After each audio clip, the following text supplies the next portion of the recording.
Hello friends, welcome to our channel LP Education. Today we are going to learn a very good speech on American Independence Day.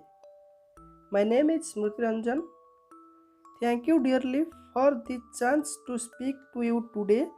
It's an honor to be back in my hometown. America's birthday, the 4th of July Independence Day, no matter what you call today, it's a date that binds Americans of all stripes together. It's the day we celebrate with cookouts, fireworks, and of course, a well deserved day off.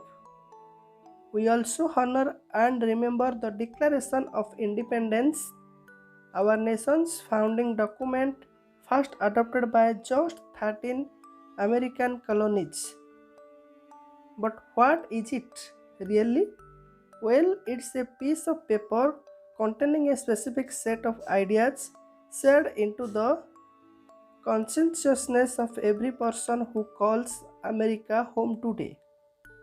Among those ideas are what Jefferson called self evident truths that all men are created equal and that their Creator endows them with certain unalienable rights, including life, liberty, and the pursuit of happiness.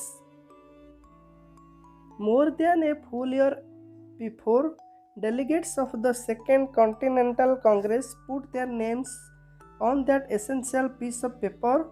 They formed a united army to fight the tyranny of Great Britain. Its commander, of course, was a general by the name of George Washington. Just 5 short months later, in Philadelphia, the same Congress established the first two battalions of Marines. Brave, not quite yet Americans fighting on behalf of a nation whose declaration was still a year away, the words Jefferson famously wrote would ring hollow without the assurance that blood would be shed in her defense. America very well may have remained lifeless as the sheet of paper carrying her birth. Washington received word about the document in a letter dated July 6, 1776. In it, John Hancock, President of the Continental Congress, explained that Congress has wrestled with the very notion of independence. He wrote that Americans would have to control both causes and events to bring about his own determination, a sentiment which Washington shared.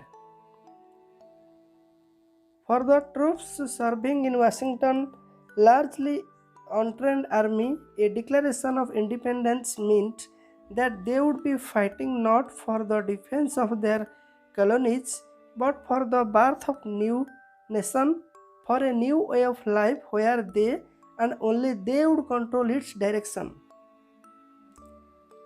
The words were so moving, so emotionally charged that a statue of King George III in New York City was melted down for bullets needed to defend the new nation that laid beyond. The Declaration of Independence is also an inspiration.